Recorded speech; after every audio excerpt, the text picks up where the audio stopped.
আমি মোহাম্মদ তামিমুল এহসান আজকে তোমাদের এই ক্লাসে স্বাগত জানাচ্ছি। আমাদের আজকের ক্লাসের প্রধান বিষয়বস্তু হচ্ছে ই কমার্স এবং বাংলাদেশে ই কমার্সের যে প্রসার সেটা নিয়ে। সো প্রথমে আসি ই কমার্স কি। ডিজিটাল প্রযুক্তির বিকাশ, ইন্টারনেটের উদ্ভব ও বিকাশ এবং কাগজের মুদ্রার বাইরেও ইলেকট্রনিক বিনিময় প্রথা চালু হওয়ার ফলে বাণিজ্যের একটা বিশেষ পরিবর্তন হয়েছে। এই যে আমাদের যে ব্যবসা বাণিজ্যগুলো আমরা যখন ইন্টারনেট বা ডিজিটাল ওয়েতে করতে পারি, এই যে ট্রান্সফরমেশন ইলেকট্রনিক ওয়েতে, সেটা হচ্ছে আমাদের ই কমার্স বা ই বাণিজ্য বলে। আর আমরা যে ঘরে বসেই কোনো একটা পণ্যের অর্ডার দেই, সেইটা হচ্ছে আমাদের ঘরেই পেয়ে যাই। এই যে সিস্টেমটা আগে তো আমাদের কী করা হতো, দোকানে যেয়ে আমরা হয়তো একটা পণ্য কিনতাম। এই যে ট্রান্সফরমেশনটা হচ্ছে এখন এটা কোথায়, পুরো প্ল্যাটফর্মটা আসলে ইন্টারনেটে বা ডিজিটালাইজড হয়ে গেছে। তো এই যে সিস্টেমটা, এই সিস্টেমটি হচ্ছে আমরা ই কমার্স বা ই বাণিজ্য বলতে পারি। আচ্ছা, তাহলে দেখা যাক এই যে ই কমার্স আমরা করে কি, মানে আমার ব্যবসার মেইন বিষয়বস্তুটাই হচ্ছে পণ্যের আদান প্রদান হওয়া। ই কমার্সেও কিন্তু সেটাই হয়, কিন্তু আসলে এইটাতে কিছু সমস্যা আছে। সমস্যাটা কি হতে পারে, আমাদের যখন মানে কোন একটা ব্যবসায় কি হয়, আমরা একটা দোকানে যাই, একটা কিছুটা চয়েস করি, টাকা দিই, নিয়ে আসি, কিন্তু আমরা এই যে ইন্টারনেটের মাধ্যমে সেটা কিন্তু সরাসরি দেখতে পাচ্ছি না। আমরা একটা ছবি দেখতে পাচ্ছি, সেই ছবিটাকে আসলেই কি তার কি না সেটা তো আসলে একটা দেখার বিষয়। এই জন্য আমার কোনো একটা ই কমার্স ওয়েবসাইট বা একটা সিস্টেম যার কারণে কিছু শর্ত তাকে মেনে চলতে হয়। প্রথম শর্তটা হচ্ছে যে বিক্রেতা, সেই বিক্রেতার কাছে কি পণ্যটা আদৌ আছে কি না, মানে তার কাছে একটা পণ্য তো থাকতে হবে। তার কাছে একটা পণ্য নাই মানে হয়তো সে পরে একটা পণ্য পাবে, সেইটার আশায় আমি যদি এখন তার কাছে যদি অর্ডার দিয়ে দিই, সেটা আসলে হবে না। বিক্রির জন্য তার কাছে ওই সময় সেই পণ্যটা থাকতে হবে। আচ্ছা, দ্বিতীয়ত কি, আমাকে যে ক্রেতা, তাকে অবশ্যই বিনিময় মূল্যটি পরিশোধ করতে হবে। বিনিময় মূল্য পরিশোধ যেটা আছে আমরা হাতে, যখন আমরা নর্মাল সিস্টেমে হাতে হাতে দিয়ে দিতাম, এখন অনলাইন সিস্টেমে তো আমি তার হাতে যে দিয়ে দিতে পারি না, অন্য কোনো একটা সিস্টেমে হলেও তাকে এই মূল্যটা পরিশোধ করতে হবে। পরিশোধ যদি করা না হয় তাহলে হচ্ছে তার পণ্য যে বিক্রেতা, সে তার পণ্যটা সে ফেরত নিয়ে যাবে। তৃতীয়টা কি, এই যে আমি যে জিনিসটা কিনলাম, ক্রেতা, আমি যখন ক্রেতাকে টাকাটাও দিয়ে দিলাম, বিক্রেতার কাছে পণ্যও ছিল, এখন বিক্রেতার কাজ কি, বিক্রেতার কাজ হচ্ছে কোনো একটা প্রতিষ্ঠান বা কুরিয়ার সার্ভিসের মাধ্যমে এই পণ্যটা আমি যে ঠিকানা দিয়েছি, আমি ক্রেতা, আমার কাছে কিন্তু দিতে হবে, পাঠিয়ে দিতে হবে। এটা যখন আমার হাতে যখন আসবে তখন হচ্ছে টোটাল যে এই যে তিনটা প্রসেস, এই তিনটা প্রসেস কিন্তু কমপ্লিট হবে। বিক্রেতার কাছে একটা পণ্য ছিল, আমি টাকা দিয়ে সেই পণ্যটা কিনলাম, বিক্রেতা সে নিজে হোক বা অন্য কোনো প্রতিষ্ঠান হোক, সরবরাহের প্রতিষ্ঠানকে হচ্ছে কুরিয়ার সার্ভিস বলে, তার মাধ্যমে আমাকে হচ্ছে জিনিসটা দিয়ে দিতে হবে। এর মধ্যে যে কোনো একটা স্টেপ যদি না থাকে, আমার কিন্তু পুরো প্রসেসটা কিন্তু কমপ্লিট হবে না। তখন আমাকে অন্য যে কাজগুলো করে সেটা ব্যাক করে আবার হয় আমি টাকা ফেরত নিব, নাহলে বিক্রেতা তার পণ্যটা আবার ফেরত নিয়ে নেবে। এখন এর মধ্যে আরেকটা উপায় আছে, সেটা হচ্ছে আমরা চাইলে আগে থেকে টাকাটা না দিয়ে ক্রেতা পণ্য হাতে যখন পাবে ঠিক সেই সময় সে টাকাটা দিবে। সো এইটাকে বলা হচ্ছে ক্যাশ অন ডেলিভারি বা সিওডি। ইংলিশে হচ্ছে ক্যাশ অন ডেলিভারি, সংক্ষিপ্ত রূপ হচ্ছে সিওডি। সো এতে সুবিধাটা হচ্ছে কি, এতে সুবিধাটা হচ্ছে আমরা আগে যেরকম হতো, আমরা হচ্ছে একটা দোকানে যে একটা পণ্য নিয়ে এরপর হচ্ছে আমরা টাকাটা দিতাম, অনেকটা তাই হচ্ছে। কিন্তু এখানে জিনিস সুবিধাটা হচ্ছে কি, আমরা আগে থেকে পণ্যটা চয়েস করতে পারতেছি, যে দোকান, সেই দোকানটা হয়তো আমার সামনে থাকা লাগতেছে না, কিন্তু আগের মতো আমরা একটা জিনিস নিলাম, একটা সার্ভিস বলেন বা হচ্ছে একটা পণ্য বলেন, সেটা নিয়ে এরপর হচ্ছে টাকা দিলাম। তো এর ফলে যে জালিয়াতি হোক বা যে ফ্রড হোক, সেটা কিছুটা অংশ হলেও কমে। তো এটা হচ্ছে আমরা ক্যাশ অন ডেলিভারি বা সিওডির যেটা কি বলা যায়, সুবিধা বলা যেতে পারে। সো বাংলাদেশে কি করে এরকম ই কমার্স সাইট কি আছে কি না? বাংলাদেশে এরকম অনেক ই কমার্স সাইট আছে। সো এই যে বাংলাদেশে 2011-12 সাল থেকে আস্তে আস্তে ই কমার্সের প্রসারটা একটু একটু করে বাড়তেছে। এখন বেশ ভালো মতোই এটা চলতেছে বলা যায়। সো এখানে কি 2011-12 সাল থেকে বাংলাদেশেও আস্তে আস্তে ই কমার্সের প্রসার হচ্ছে। বর্তমানে কি কি আছে, বই আছে, জামা কাপড়, খাবার, শৌখিন সামগ্রী, মোটামুটি যা যা আমাদের অ্যাকচুয়ালি আমরা দোকানে আমরা বিক্রি করতে পারতাম, তার সবগুলাই কিন্তু আমরা এখন এই অনলাইনেও আমরা বিক্রি করতে পারি। এর আরেকটু সুবিধা হচ্ছে, আমার যে একটা যে বিক্রির যে ব্যাপারটা, এটাকে যে একটা প্রোডাক্ট বা একটা বস্তু হইতে হবে তা কিন্তু না, আর অনেক কিছু কিন্তু আমরা মানে একটা সেবা বিক্রি করতে পারি। জিনিসটা একটু কেমন জিনিস শোনায়, কিন্তু আমরা হয়তো এরকম হয়তো চিন্তা করতে পারি, আমাকে যদি কিছু টাকা দেওয়া হয় আমি আপনার হয়ে কিছুটা কাজ করে দিব। এটা হয়তো আগে আমাকে একজনকে সামনাসামনি যে বলা লাগতো, এখন আমি অনলাইনে হয়তো বলবো যে আমি আপনাকে এত অ্যামাউন্ট দিলে আপনি হয়তো আমার হয়ে এই জিনিসটা হয়তো লিখে দিতে পারেন হয়তো বা। তো এটাও কিন্তু এক ধরনের ই কমার্স বলা যাইতে পারে। এই প্রচলিত বাণিজ্যের যে ই কমার্সে দুই ধরনের প্রতিষ্ঠান লক্ষ্য করা যায়। এক ধরনের প্রতিষ্ঠান কি করে, শুধুমাত্র নিজের পণ্য বিক্রি করে, আর অন্য এক ধরনের প্রতিষ্ঠান হচ্ছে অন্যের যে পণ্যগুলা তাও তারা বিক্রি করে। মানে নিজের পণ্য বিক্রি করা বলতে কি হচ্ছে, ধরা যাক আমি একটা কোম্পানি, আমি আমার যে প্রোডাক্টগুলো সেটা হচ্ছে একটা ধরেন মানে একটা দোকান যদি থাকে, সেই দোকানের মতো আমি একটা ইন্টারনেটে একটা দোকান খুলতেছি, সে একটা ওয়েবসাইট আছে, সেই ওয়েবসাইটটায় যে হচ্ছে আমি একটা পণ্য অর্ডার করলাম, সেখান থেকে হচ্ছে আমি জিনিসটা নিয়ে নিলাম। সো এখানে হচ্ছে কি, এখানে জাস্ট যারা কিনবে শুধুমাত্র তারা যাবে, যে অর্ডার দিলে সেই কোম্পানি নিজে থেকে দিয়ে আসবে। কিন্তু সেকেন্ড যেটা, যেখানে অন্যের পণ্য বিক্রয় হয়, ওখানে আসলে দুই ধরনের ইউজার থাকে বলা যায়। এক ধরনের তারা করে কি, তারা হচ্ছে এটা হচ্ছে বিক্রি করার জন্য হচ্ছে এখানে একটা ছবি দেয়, সেই ছবিটা হচ্ছে আমরা করি অন্য যারা ইউজার যারা হচ্ছে কিনতে চাচ্ছে সেটা দেখে এরপর তারা সেটা হচ্ছে অর্ডার করবে। সো দুই ধরনের ইউজার এই বা ব্যবহারকারী সেই ওয়েবসাইটে থাকে, একজন হচ্ছে পণ্য বিক্রেতা, একজন হচ্ছে পণ্য ক্রেতা। আর এই ধরনের ওয়েবসাইট যেটা শুধুমাত্র নিজেদের পণ্য বিক্রি হয়, সেখানে শুধু এক ধরনের ইউজার থাকে, মানে আমি নিজে হচ্ছে পণ্যটা বিক্রি করতেছি, অন্যরা এসে হচ্ছে কিনবে, অন্য কেউ আমার ওয়েবসাইটে এসে সেই পণ্যটা বা অন্য তাদের পণ্য বিক্রি করার কোনো সুযোগ থাকবে না। সো দুইটা আসলে এক একটার সিস্টেম এক এক রকম। এখন যার বিজনেসের জন্য যে ধরনের সিস্টেম দরকার সে তার মতো করে এটা তৈরি করবে।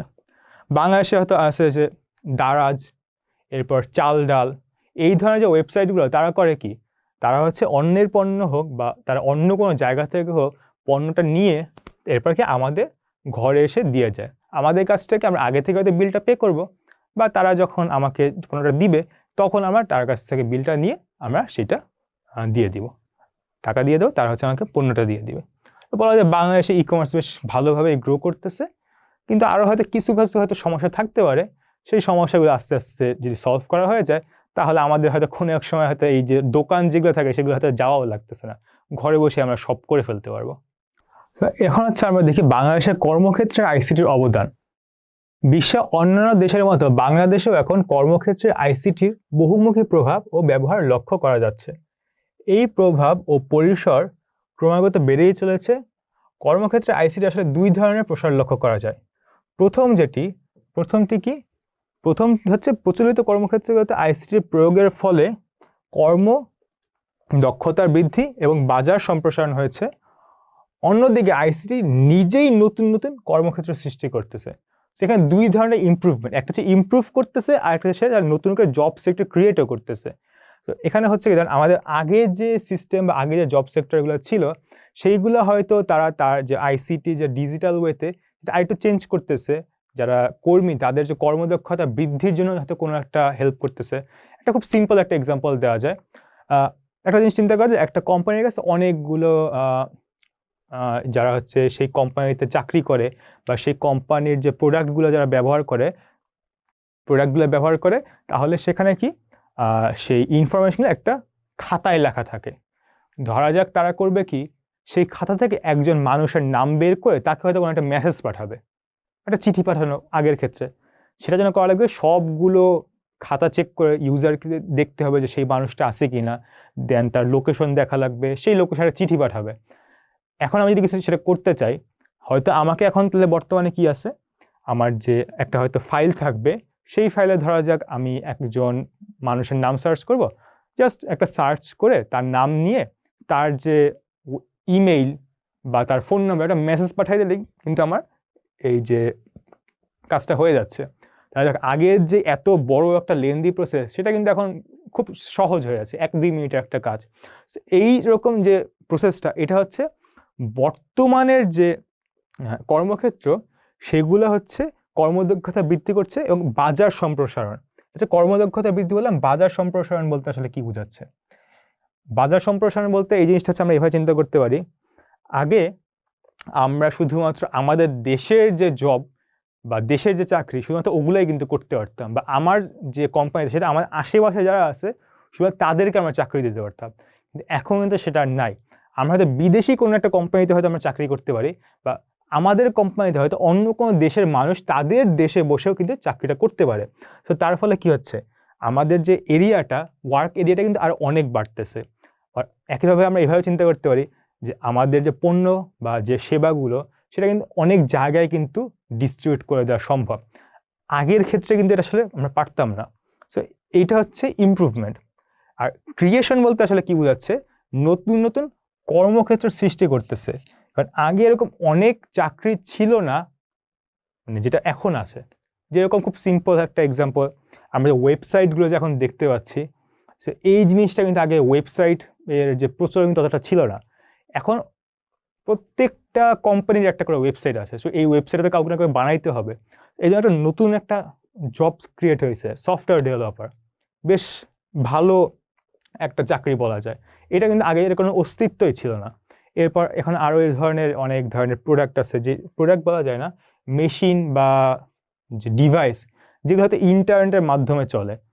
তো এই জিনিসটা কিন্তু আগে ছিল না। সো এখন আইওটি রিলেটেড যে কিছু ডিভাইস আছে, এই ডিভাইসগুলার কিন্তু আমার ডেভেলপার বলা যায় বা ক্রিয়েটর বলা যায়, তাদের ডিজাইনার, তাদেরও কিন্তু আমাদের লাগতেছে। সো এই জবগুলো কিন্তু আগে ছিল না।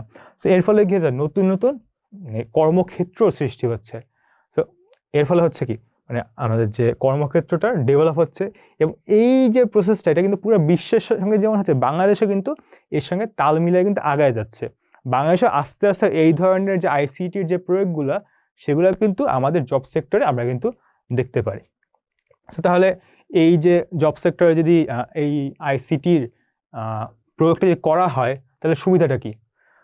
কিছু সুবিধা আছে। এর মধ্যে একটি হলো কর্মীদের জবাবদিহিতা ও দক্ষতা বৃদ্ধি করা যায়। সো এমন হতে পারে, এটা দক্ষতার কথা একটু আগে বললাম, যে সে হচ্ছে একটা জিনিসে সার্চ করে সে একটা ইনফরমেশন বের করে সেটা নিয়ে হয়তো কোনো একটা কাজ করবে। সো তাতে সুবিধাটা হচ্ছে কি, যেটা বললাম, যে অনেক সময় বেঁচে যায়। জবাবদিহিতা বলতে মানে সে হয়তো কোনো একটা কাজ করলো, সেটা কিন্তু তার যে সুপেরিয়র বা তার যে বস, সে কিন্তু দেখতে পাচ্ছে যে সে আসলে করতেছে কি। এর ফলে সে যদি এমন কিছু করে যেটা আসলে তার করা উচিত না, তার সুপেরিয়র যারা, তারা জিনিসটা খুব সহজে ধরে ফেলতে পারে, যেহেতু সবগুলাই মানে সব কিছুই হয়তো বা ইলেকট্রিক্যাল বা ডিজিটালি স্টোর করা আছে। সো এর ফলে হচ্ছে কি, কর্মীরা তাদের যে কাজকর্ম চেষ্টা করে আগের থেকে একটু সৎ হয়ে কাজটা করতে। সেবার মান উন্নয়ন হচ্ছে, এটা বারবার করে হয়তো প্রত্যেকটা বইয়ে হয়তো চলে আসতেছে।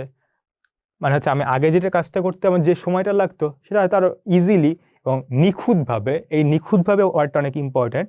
কারণটা মানে আমি একটা জিনিস কাজটা করলাম ম্যানুয়ালি বা নিজে থেকে যদি করি, সেটা ভুল হতেই পারে। আমি আমার একটা জাস্ট সিম্পল একটা ফোন নাম্বার, আমি ধরেন আমার একজনকে একটা SMS পাঠাবো, ফোন নাম্বার আমি নিজের থেকে যে টাইপ করতে চাই, 11টা ডিজিটের মধ্যে একটা ডিজিট ভুল হতেই পারে। যে জিনিসটা যদি অটোমেটিক্যালি করে দেয়, সেটা কিন্তু আমার সমস্যাটা কিন্তু আর হচ্ছে না। তো জিনিসটা কিন্তু নির্ভুলভাবে কিন্তু আমার এই কাজটা কিন্তু কমপ্লিট হয়ে যায়। নতুন কর্মক্ষেত্র বৃদ্ধি, যেটা হচ্ছে আগেই বলা হয়েছে, যে আমার বর্তমানে যে সিস্টেম আছে, সেই সিস্টেমে নতুন জব ইনপুট হচ্ছে। আউটসোর্সিং জিনিসটাকে, আউটসোর্সিং হচ্ছে হয়তো আমার আগেও হয়তো এই সম্পর্কে হয়তো জানা গেছে, সেটা হচ্ছে অন্য কোনো কোম্পানি, তাকে হয়তো এমন একটা কাজ দরকার, ছোট একটা কাজ, যে কাজটার জন্য যে মানুষ লাগবে, সেটা হয়তো তাদের কাছে আপাতত নাই। সো এখন তাহলে তারা এই কাজটা কীভাবে করবে? তারা কি এইটার জন্য, মানে একটা কাজের জন্য নতুন একজন মানে এমপ্লয়ি কি তারা হায়ার করবে? কারণ হয়তো কাজটা হয়তো 2-1 মাস পর শেষ হয়ে যাবে। তার যে নতুন যে এমপ্লয়িকে তারা যে নিয়েছে, সেটা তাকে তার দরকার হচ্ছে, তাকে আবার কি ছাঁটাই করে দিবে? এটা তো সম্ভব হচ্ছে না। তাহলে কি করা যায়? তারা যেটা করতে পারে, এই যে যে ছোট একটা কাজ, সেটা হয়তো তারা বলবে, অন্য কেউ কি আমার হয়ে করে দিবা, আমি তোমাকে কিছু এক্সট্রা পেমেন্ট করব। সো এরকম আবার কিছু মানুষ থাকে, তারা আসলে চায় না যে আমি কোনো কোম্পানির হয়ে জব করব। আবার এমনও মানুষ থাকে, তারা কোম্পানির হয়ে একটা জব করতেছে, সেটা আর এক্সট্রা কিছু ইনকাম করবে। তারা করে কি, এরকম অন্য কোনো কোম্পানি যারা হচ্ছে এরকম ছোট ছোট কাজ দিতে যাচ্ছে, সেই কাজগুলো তারা নিয়ে সেই কাজটা তারা সাবমিট করে দিবে। এই যে প্রসেসটা, এই প্রসেসটাকে হচ্ছে আউটসোর্সিং। মানে আমি আমার কাজটা অন্য কাউকে আমি দিয়ে দিলাম, সে সেই কাজটা কমপ্লিট করে আমাকে যখন দিবে, আমার যে কাজটা ঠিকঠাক মতো মনে হয়, আমি তাকে সেই অনুযায়ী পে করে দিব। আমার কিন্তু এটার জন্য যে কাজটা করে দিল, তাকে একটা কোম্পানিতে জব করতে হচ্ছে না কন্টিনিউয়াসলি। আবার ওই কোম্পানিকেও কিন্তু একজন মানুষকে পুরো মানে কি বলা যায়, পার্মানেন্টলি হচ্ছে আমার চাকরিটা দেয়া লাগতেছে না। তো দুই পক্ষের কিছুটা সুবিধা হচ্ছে।